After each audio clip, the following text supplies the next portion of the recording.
रस पाठ का ये तीसरा क्लास है और इसमें 21 से लेकर 30 तक के प्रश्नों को हम यहाँ पे देखेंगे और ये सभी प्रश्न किसी न किसी एग्जाम में पूछे हुए हैं, यानी कि आए हुए हैं। तो 21वें नंबर क्वेश्चन के साथ शुरुआत करते हैं क्लास की। विशेष रूप में जो भाव को प्रकट करते हैं उन्हें कहते हैं, क्या कहते हैं? अनुभाव, संचारी भाव, विभाव या अस्थायी भाव। तो क्या कहते हैं उन्हें? उन्हें विभाव कहते हैं। क्या कहते हैं? विभाव कहते हैं। याद रखिएगा, विशेष रूप से जो भाव को प्रकट करते हैं उन्हें विभाव कहते हैं और विशेष रूप से विभाव जो होते हैं, विभाव के दो भाग होते हैं। कौन कौन से? आपको मैं यहां बता रहा हूं। विभाव के पहले भाग होते हैं आलंबन और दूसरा आपका उद्दीपन। तो इसको आप जरूर याद रखिएगा, दो भाव याद रखिएगा इनके। 22वां प्रश्न आपके सामने है और मैं इससे पहले आपका समय लूंगा। जो भी लोग चैनल पर नए हो या पहली बार आए हो, चैनल को सब्सक्राइब करेंगे, साथ ही बेल आइकन प्रेस करिए, अपने सभी साथियों को इस क्लास से करिए जो कहीं ना कहीं एग्जाम की तैयारी कर रहे हो, जिसमें हिंदी का रोल हो। तो 22वां प्रश्न देखिए, भाव शांति, भाव संधि और भाव सबलता का संबंध भाव के किस भेद से है? ऑप्शन है अनुभाव, अस्थायी भाव, विभाव या संचारी भाव। तो आपको आंख बंद करके संचारी भाव क्या करना है? संचारी भाव। देखिए, आश्रय के चित्त में उत्पन्न होने वाली अस्थिर मनोविकार को संचारी भाव कहते हैं। असंचारी भाव पानी के बुलबुले की भांति बनते हैं और बिगड़ते हैं। तो इस बात से स्पष्ट होता है कि शांति मतलब भाव शांति, भाव संधि और भाव सबलता का संबंध जो है संचारी भाव से है, न कि अनुभाव, न कि अस्थायी भाव और न कि विभाव से। तो इस तरह डी ऑप्शन राइट हो जाएगा। 23वें प्रश्न की बात कर लें, वाणी और अंगों के अभिनय द्वारा जो प्रकट हो वे हैं, क्या है वो? तो वाणी और अंगों के अभिनय द्वारा जो प्रकट होते हैं वे होते हैं आपके संचारी भाव, विभाव, अनुभाव या भाव। क्या होते हैं? इसका राइट ऑप्शन आप टिक करिए। तो वो अनुभाव होते हैं। क्या होते हैं? अनुभाव होते हैं। तो सी ऑप्शन राइट करिएगा। 24वें की बात कर लें तो दिया कि रोमांच किस तरह का अनुभव है? रोमांच किस तरह का अनुभव है? तो रोमांच जो है आपका सात्विक अनुभव है। क्या है? रोमांच जो है सात्विक अनुभव है और सात्विक अनुभवों की संख्या जो है वो 8 है।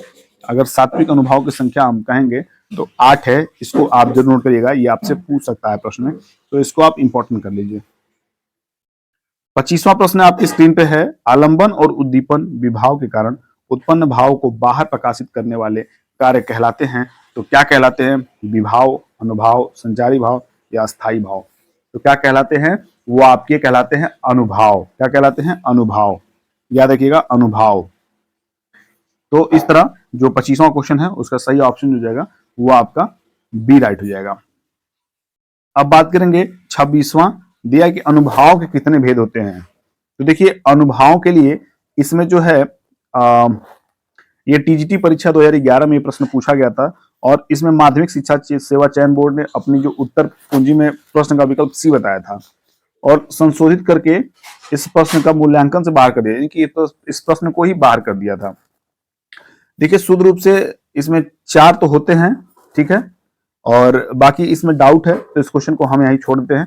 बाकी अनुभव के कितने भेद होते हैं मैं इस पर कुछ क्लियर करके अगले वीडियो में इसको समाहित कर दूंगा। 27वें प्रश्न की बात कर लें तो दिया है कि अनुभाव के 2 भेद होते हैं। क्या होते हैं? अनुभाव के 2 भेद होते हैं। कौन कौन से? तो कायिक और सात्विक। कौन कौन से? कायिक और सात्विक। सी ऑप्शन आपका राइट हो जाएगा। बात करेंगे अगले प्रश्न की 28वें नंबर का, दिया कि आचार्य देव ने किस भाव को 34वां संचारी भाव कहा है? तो 33 के बाद भरत मुनि ने 33 दिया है तो आचार्य देव ने उनके आगे एक और जोड़ दिया। तो कौन सा जोड़ा उन्होंने? छल। छल जो है उन्होंने जोड़ के उन 34वां जो है संचारी भाव कर दिया। ये इनके अनुसार है, बाकी भरत मुनि के अनुसार 33 ही रहेंगे। 29वां प्रश्न है कि सही विकल्प चुने। दिया है कि भाव दशा के कारण वचन में आए परिवर्तन को कहते हैं। क्या कहते हैं? ये आप ऑप्शन के थ्रू बताइए। वाचिक उद्दीपन, वाचिक अनुभाव, वाचिक विभव और वाचिक आलंबन। तो इसका जो राइट ऑप्शन हो जाएगा वो हो जाएगा वाचिक अनुभाव। क्या हो जाएगा? वाचिक अनुभाव। अब इस क्लास का लास्ट क्वेश्चन है 30वां नंबर, कह रहा है कि किस रस में सभी संचारी भाव को आत्मसात करने का सामर्थ्य होता है?